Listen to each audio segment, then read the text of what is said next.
Hello दोस्तों, तो आपका स्वागत है आपके यूट्यूब चैनल तैयारीपुर में। तो आज हम आपको बताने वाले हैं न्यूक्लियर मेम्ब्रेन के बारे में। तो चलिए देर न करते हुए वीडियो को शुरू करते हैं। तो जैसा कि आपको पता होगा, मैंने आपको एक न्यूक्लियस की एक वीडियो बनाई थी। पिछली वीडियो में मैंने आपको बताया था कि न्यूक्लियर मेम्ब्रेन जो होता है वह कोशिका के अंदर न्यूक्लियस के चारों ओर पाया जाता है। ठीक है, और यह दोहरी परत का होता है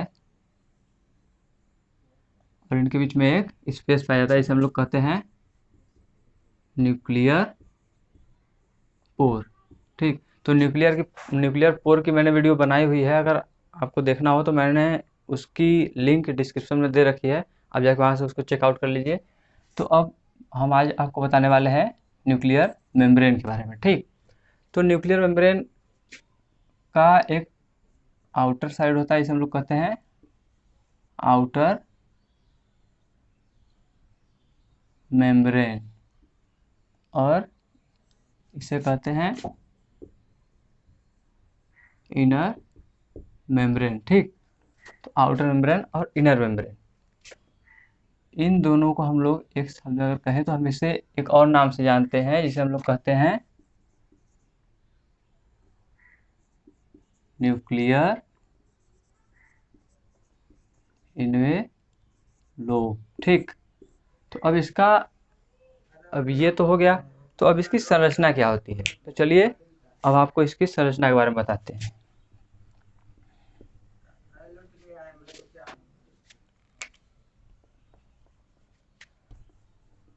तो इसमें होता क्या है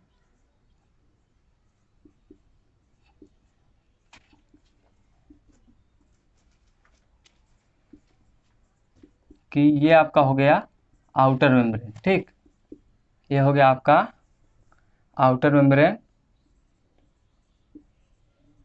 ये आपका आउटर मेम्ब्रेन है। ठीक, तो अब आउटर मेम्ब्रेन में होता क्या है, आउटर मेम्ब्रेन के जो ये बेसिक मतलब जो आउटसाइड के जो क्षेत्र होते हैं उस पर क्या होता है, राइबोसोम पाए जाते हैं। ठीक, और आपका आउटर मेम्ब्रेन इंडोप्लाज्मिक रेटिकुलम से जुड़ा हुआ होता है। ठीक, इंडोप्लाज्मिक रेटिकुलम से, तो इंडोप्लाज्मिक रेटिकुलम जुड़ा होता है और इस पर भी राइबोसोम पाए जाते हैं, और राइबोसोम इंडोप्लाज्मिक रेटिकुलम के रफ पार्ट में पाया जाता है। ठीक, तो जो सिरा आपका न्यूक्लियर मेम्ब्रेन से जुड़ा होता है, ठीक ना, वो किनारे के कुछ हिस्से उसके जो होते हैं वो होते हैं रफ। ठीक ना, और इसके जो आगे के हिस्से होते हैं जो कि आगे जाकर के सेल मेम्ब्रेन से जुड़ता है, उधर आपको राइबोसोम देखने को नहीं मिलेंगे। ठीक, तो उधर का साइड क्या होता है, स्मूथ होता है, जिसकी वजह से उस पर राइबोसोम नहीं टिक पाते। ठीक, तो ये हो गया आपका एंडोप्लाज्मिक रेटिकुलम। तो इसमें क्या होता है कि ये आपका हो गया आउटर मेम्ब्रेन। ठीक, और इसके ठीक नीचे होता है इनर मेम्ब्रेन। आउटर मेम्ब्रेन और इनर मेम्ब्रेन दोनों की संरचना एक जैसी होती है। ठीक, इन दोनों की संरचना एक जैसी होती है और इनके बीच में एक स्पेस पाया जाता है, जिसे हम लोग क्या कहते हैं, पेरी न्यूक्लियोलर, नहीं, nuclear space, perinuclear space. ठीक ना, इसे पेरी न्यूक्लियर स्पेस कहते हैं। ठीक ना, अब क्या होता है कि इसमें जो आपका जो पाया जाता है क्या, न्यूक्लियर पोर। ठीक ना, उसके बारे में भी थोड़ा बात कर लें। तो इसकी जो बीच में आपका जो कहीं कहीं आपको न्यूक्लियर पोर जो खाली स्थान पाए जाते हैं, इसे हम लोग कहते हैं न्यूक्लियर पोर। न्यूक्लियर पोर जो पाया जाता है इसमें से होता क्या है कि यह साइटोसोल और न्यूक्लियस, ठीक ना, साइटोसोल और न्यूक्लियस के बीच जिन चीज़ों की मतलब जिन कण रूपी या जो भी मटेरियल अपना आदान प्रदान ये लोग करते रहते हैं। ठीक ना, तो अब इसमें एक शब्द आया, जैसे कि मैंने आपको बताया साइटोसोल। अब ये साइटोसोल क्या होता है, तो साइटोसोल क्या होता है कि जैसे सेल के अंदर, जैसे आपको यहाँ पढ़ने को मिल रहा है साइटोसोल। ठीक ना, साइटो मतलब साइटोप्लाज्म, सोल मतलब सोल। तो साइटोप्लाज्म में दो प्रकृति पाई जाती है, जेल सॉल प्रकृति, आपने उसके बारे में अगर पढ़ा होगा तो पढ़ा होगा। तो साइटोप्लाज्म में दो प्रकृति पाई जाती है, जेल सॉल प्रकृति। तो जेली जो होती है, मतलब जेल जैसी जो संरचना होती है, वो अपने जगह से गति नहीं करती, ठीक ना, उसके मटेरियल अपनी जगह से गति नहीं करते। तो अब ये सॉल क्या होता है, सॉल ये जेल से हल्का गाढ़ा और आपका जल से अधिक गाढ़ा होता है, ठीक ना। ये मतलब जेल और जल मतलब पानी, ठीक ना, के बीच की कड़ी होती है, ठीक ना। मतलब ये नहीं ज़्यादा गाढ़ा होगा, नहीं ज़्यादा जेल जैसा। तो इसमें क्या होता है, इसमें जैसे राइबोसोम, माइक्रोट्यूबल्स, माइक्रोट्यूबल्स क्या होते हैं, ये आपका इंडोप्लाज्मिक रेटिकुलम, गाल्गी बॉडी, इन सबसे टूट करके माइक्रोट्यूबल्स बनते हैं, ठीक ना। ये सब इसमें साइटोसोल में, मतलब सॉल में आपके ये सब माइक्रोट्यूबल्स ये गति करते रहते हैं पूरे सेल में, ठीक ना। तो अब ये हो गया साइटोसोल, ठीक। तो अब क्या है कि आपका पेरिन्यूक्लियर स्पेस भी हो गया। तो अब आते हैं इसके स्ट्रक्चर पे, ठीक। अब यह जो स्ट्रक्चर होता है आपका, यह स्ट्रक्चर यह होता है हाइड्रोफिलिक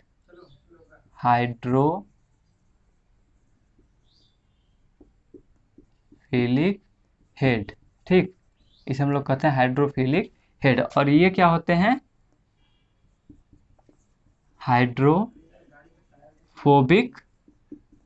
टेल, ठीक। अब हाइड्रोफिलिक हेड और हाइड्रोफोबिक टेल, अब इसके स्ट्रक्चर को और बड़ा करते हैं, ठीक। अब इसके स्ट्रक्चर को और खोलते हैं, देखते हैं क्या होता है। तो जब इसे हम लोग खोलेंगे, ठीक, तो इसमें क्या होगा कि आपको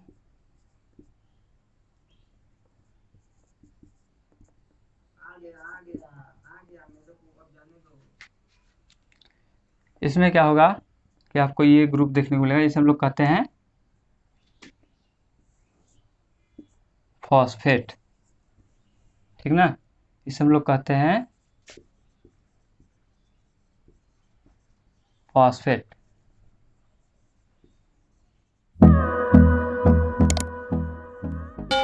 ये हो गया आपका फॉस्फेट। और इसके ठीक नीचे, ठीक ना, इसके ठीक नीचे क्या होता है,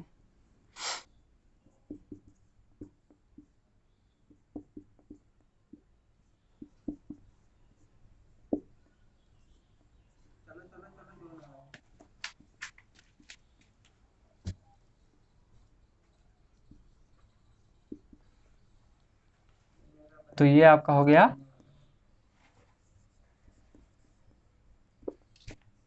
ग्लिसरॉल, ठीक ना।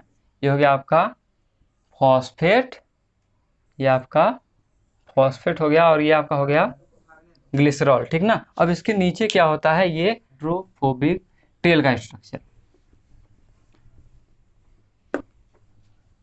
जैसा कि आप लोगों ने देखा कि इधर फॉस्फेट और उसके नीचे क्या था, ग्लिसरॉल, ठीक ना। ग्लिसरॉल का स्ट्रक्चर बना फॉस्फेट और ग्लिसरॉल का, यानी कि हाइड्रोफिलिक और हाइड्रोफोबिक, ठीक। तो अब उसके नीचे क्या था कि यहाँ पे ऑक्सीजन के बाद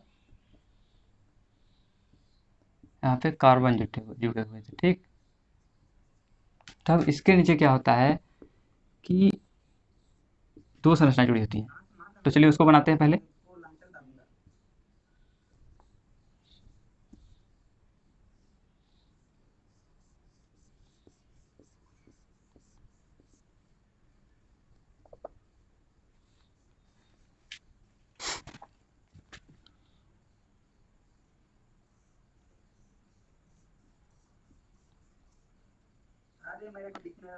दो तीन चार पाँच छः सात, तो ये आपका हो गया, ये होता है आपका अनसैचुरेटेड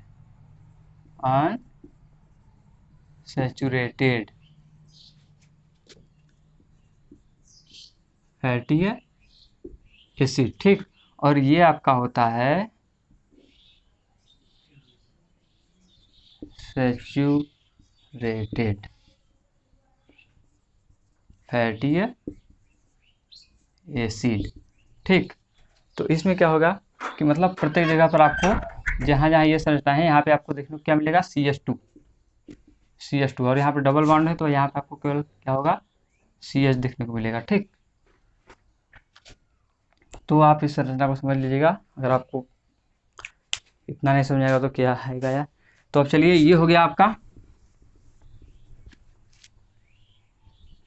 तो अब कुछ न्यूक्लियर मेम्ब्रेन के बारे में कुछ और जान लेते हैं। तो होता क्या है, इसमें दो संरचनाएं पाई जाती है, ठीक है। एक होता है आपका कैस प्रोटीन और आपका होता है एक सन प्रोटीन, ठीक ना। कैस प्रोटीन और एक सन प्रोटीन, ठीक। तो ये आपका हो गया सन प्रोटीन, और यहाँ पे आपका होता है कैस प्रोटीन, ठीक ना। कैस प्रोटीन का रंग कैसा होता है, ब्लू, ब्लू यानी कि नीला, ठीक ना। और सन प्रोटीन का रंग कैसा होता है, येलो और रेड, ठीक ना, येलो और रेड, ठीक। तो इसकी ये संरचनाएं होती हैं। तो अब क्या होता है कि ये कैस प्रोटीन आपका साइटोप्लाज्मिक डोमेन, ठीक ना, साइटोप्लाज्मिक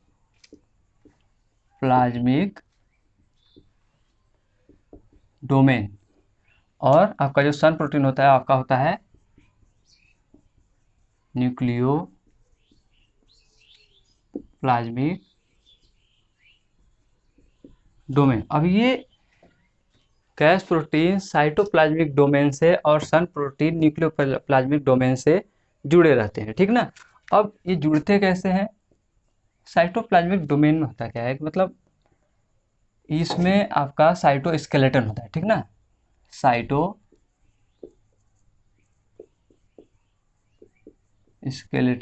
ठीक ना, साइटोस्केलेटन होता है।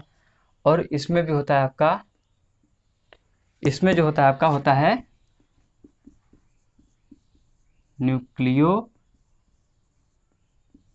स्केलेटन, ठीक ना, न्यूक्लियो स्केलेटन। अब साइटोस्केलेटन और न्यूक्लियो स्केलेटन, ठीक ना, इसी पॉइंट पे जुड़ते हैं। इस पॉइंट को हम लोग क्या कहते हैं, सेंट्रल लिंक, ठीक ना, सेंट्रल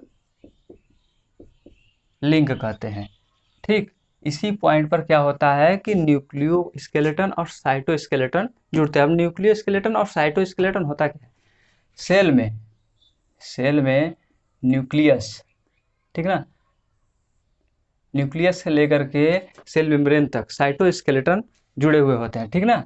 जिससे क्या होता है कि सेल का स्ट्रक्चर बरकरार रखता है, ये मतलब सेल को उसके स्ट्रक्चर प्रदान करते हैं, ठीक ना। और इसमें क्या होता है कि जो आपका जो न्यूक्लियर मेम्ब्रेन है, ठीक ना, न्यूक्लियर मेम्ब्रेन जो है आपका न्यूक्लियर मेम्ब्रेन, उसमें क्या होता है कि एक तरल पाया जाता है, जिसे हम लोग क्या कहते हैं, आईसीएफ, आईसीएफ, न्यूक्लियर मेम्ब्रेन और साइटोसोल, ठीक ना, साइटोसोल में एक तरल पाया जाता है जिसको हम कहते हैं इंट्रासेलुलर फ्लूइड, यानी कि साइटोप्लाज्मिक मैट्रिक्स, या तो ग्राउंड प्लाज्मा, ठीक ना, या तो ग्राउंड प्लाज्मा, इसके ये अदर नेम होते हैं। और इसके ये जो आपका साइटोसोल होता है, इसकी जो कंपोजिशन होती है वो क्या होती है, साइटोसोल आपका बना होता है वाटर, प्रोटीन एंड इलेक्ट्रोलाइट्स से, ठीक ना। अब इलेक्ट्रोलाइट्स क्या होते हैं, सोडियम, मैग्नीशियम और फॉस्फेट, ठीक ना, ये होते हैं इलेक्ट्रोलाइट्स, ठीक ना। इनसे मिलकर के आपका साइटोसोल बनता है। तो अब आते हैं, इसमें एक और संरचना दिखाता हूं मैं आपको।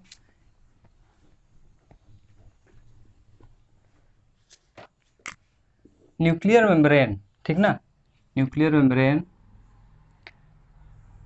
जैसा कि मैंने आपको बताया कि यहाँ पे एक प्रोटीन पाई जाती है, ठीक ना, जिसको कहते हैं सन प्रोटीन, ठीक। सन प्रोटीन और आपका क्रोमैटिन थ्रेड, ठीक ना, यह क्रोमैटिन थ्रेड आपका जो न्यूक्लियस होता है, न्यूक्लियस से लेकर न्यूक्लियोलस तक फैला रहता है, ठीक ना, न्यूक्लियोलस तक फैला रहता है।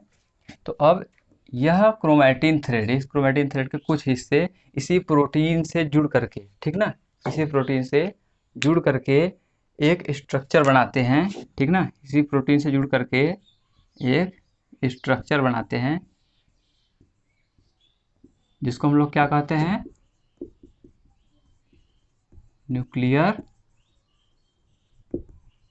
लेमिना, ठीक, न्यूक्लियर लेमिना। अब क्या होता है कि क्रोमैटिन में जो, मतलब न्यूक्लियर लेमिना में जो क्रोमैटिन आता है उसे हम लोग कहते हैं पेरीफेरल, पेरीफेरल क्रोमैटिन। यह क्रोमैटिन आता कहाँ से, यह क्रोमैटिन आता है आपका न्यूक्लियोलस से, यानी कि न्यूक्लियोलस से आने का मतलब समझ रहे हैं, न्यूक्लियोलस, ठीक ना, न्यूक्लियोलस से आने का मतलब कि आपका न्यूक्लियर मेम्ब्रेन के, मतलब न्यूक्लियर मेम्ब्रेन के आउटसाइड, मतलब जो किनारे किनारे की तरफ जो आपके जो क्रोमैटिन थ्रेड पाए जाते हैं वो होता है आपका हेटेरो क्रोमैटिन, ठीक ना, हेटेरोक्रोमैटिन, यानी कि क्रोमैटिन थ्रेड में आपके दो स्ट्रक्चर पाए जाते हैं, एक पतला और कहीं कहीं ये मोटे स्ट्रक्चर। यह आपके जो यह स्ट्रक्चर होते हैं यह खासतौर पर न्यूक्लियर मेम्ब्रेन के किनारों पर पाए जाते हैं। मैंने यह जो है एक न्यूक्लियस की एक वीडियो बनाई हुई है, उसमें सब कुछ बताया हुआ है, उसकी भी वीडियो मैं लिंक में डाल दूंगा, आप जाकर वहाँ से चेकआउट कर लीजिएगा। तो यह होता है आपका हेटेरोक्रोमैटिन और यूक्रोमैटिन। तो यह जो होता है न्यूक्लियोलस के इर्द गिर्द से टूट करके जाता है, यानी कि यह होता है आपका यूक्रोमैटिन। जब यह यहाँ से न्यूक्लियर लेमिना में आता है तो एक प्रोटीन से जुड़ जाता है, ठीक ना। अब उस प्रोटीन का नाम क्या है, उस प्रोटीन का नाम है इंटरमीडिएट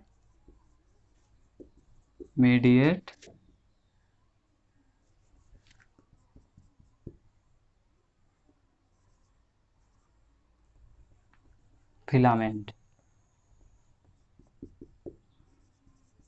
फाइब्रल प्रोटीन, ठीक ना, उस प्रोटीन का नाम है इंटरमीडिएट फिलामेंट फाइब्रल प्रोमैटिन, मतलब प्रोटीन, ठीक ना। तो अब क्या होता है, इन दोनों के मिलने से आपका न्यूक्लियर लेमिना का स्ट्रक्चर बनता है, ठीक। तो आई होप आपको ये वीडियो अच्छी लगी होगी। अगर आपको यह वीडियो अच्छी लगी तो प्लीज़ इसे लाइक ज़रूर कीजिएगा और अपने दोस्तों में शेयर भी कीजिएगा। अगर आप चैनल पर नए हैं तो चैनल को सब्सक्राइब भी कर लीजिए, क्योंकि हम आपके लिए ऐसे ही नए नए अमेजिंग अपडेट्स लाते रहेंगे, मतलब ऐसे ही वीडियोस डालते रहेंगे। तो आज के लिए बस इतना ही। अब आपसे मिलेंगे एक और नई वीडियो के साथ। तो आज के लिए नमस्कार।